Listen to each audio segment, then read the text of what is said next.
এক যুগ নয়, দুই যুগের কাছাকাছি সময় পায়ে শেকল বেঁধেই কাটছে এক মানুষের জীবন। পরিবারের দাবি হারিয়ে যাওয়া ঠেকাতেই এই ব্যবস্থা। তবে দীর্ঘ 18 বছরের বন্দিত্বে এখন প্রায় চলার শক্তি হারিয়ে ফেলেছে শরীয়তপুরের সুকম। এই শেকল যেন সুকমের জীবনের অবিচ্ছেদ্য অংশ। 18 বছর ধরে পায়ে শেকল নিয়েই কাটছে তার দিন। শরীয়তপুরের নড়িয়া উপজেলার জালিয়াহাটি গ্রামের বাসিন্দা সুকম জন্ম থেকেই বুদ্ধি প্রতিবন্ধী। একসময় কৃষিকাজ করলেও এখন জীবনের সীমাবদ্ধ কয়েক ফুট জায়গার মধ্যে। পরিবার জানায় 2009 সালে নিখোঁজ হওয়ার পরে ফিরে আসেন অসুস্থ অবস্থায়। এরপর আবার হারিয়ে যাওয়ার শঙ্কায় পায়ে পরানো হয় শেকল। দীর্ঘদিনের সেই শেকল বন্দি জীবন তার চলাচলের শক্তি ক্ষতিগ্রস্ত করেছে।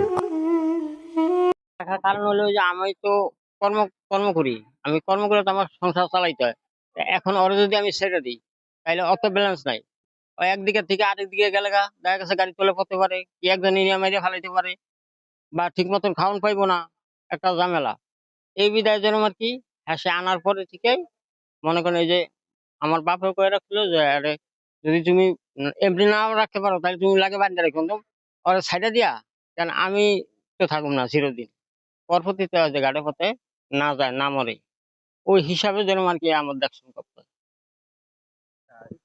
তো গর্বেরই প্রতিবন্ধী যা সময় হয়েছে এরপর ঠিকই তো ওর মাথার ব্যালেন্স আনলেন না। সেই মাথার ব্যালেন্স আনলেন না, হ্যাঁ তো বাবা ছিল, মা ছিল, আমি ছিলাম।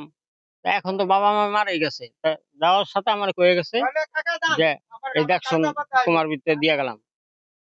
তো যদি আরে বাইন্দেও যদি রাখো শুনতাম ওই যে গাড়ি পথে এরকম একটা কিছু না হয়ে যায়। ওই খাতিরে যেমন বাহির আদেশ পালন করতে যায় আজ পর্যন্ত আমি আরে পাল্টাছি বা ঠিক মতন গোসল করাইতেছি, খাওয়াইতেছি, সবকিছু আমি কারো কারো অধীনে নেই, নিজের অধীনে চালাইতেছি ইনশাল্লাহ। তো বাকিটাও চালাই যেতে নিয়ত করছি বা আশা আশা সরকারি ভাবে চিকিৎসা ওষুধ বন্ধ করলাম না, করার পরে এরপর তার কোনো কিছুই পেলাম না, এই অবস্থায়। তো এরপরে এখন আর চিন্তা করি এখন বাবা মরে গেল, এখন আমি কি করবো? কারণ আমার তো কর্ম করে খাদ্য, এই হিসাবে যেন আর কি আমি এখন ওই ফেলে রাখতে গেছি। আমার যে পজিশনে করেছিল যে কোনো দিকে যেন না যায়, তোর আন্ডারে থাকে, ওই হিসাবে। জনাব সুকুম আলী, যার বিষয়ে আজকে আমরা আপনাদের মাধ্যমে অবগত হলাম যে মানসিকভাবে অসুস্থ এবং প্রায় 15-16 বছর থেকে তাকে শিকলবন্দি অবস্থায় রাখা হয়েছে। বিষয়টা উপজেলা প্রশাসনের নজরে এসেছে। আমরা অতি শীঘ্রই তাকে আমরা দেখে আসবো এবং তাকে সুস্থ করার জন্য যা যা ব্যবস্থা নেওয়া দরকার আমরা সব ধরনের ব্যবস্থা নেব।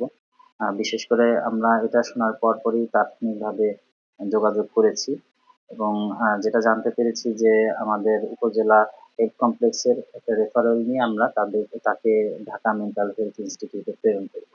তো এই সংক্রান্ত বিষয়ে অলরেডি আমরা কার্যক্রম শুরু করে দিয়েছি। ইনশাল্লাহ খুব শীঘ্রই তাকে আমরা তার পরিবারের সহযোগিতায় মেন্টাল হেলথ ইনস্টিটিউটে আমরা প্রেরণ করতে সক্ষম হব এবং আশা করি খুব শীঘ্রই তার চিকিৎসা শুরু হবে। 18 বছরের এই বন্দি জীবনের অবসান চান স্থানীয়রা। তাদের প্রত্যাশা চিকিৎসা ও পুনর্বাসনের মাধ্যমে স্বাভাবিক জীবনে ফিরবেন সুকম। News desk, Shariatpur Times.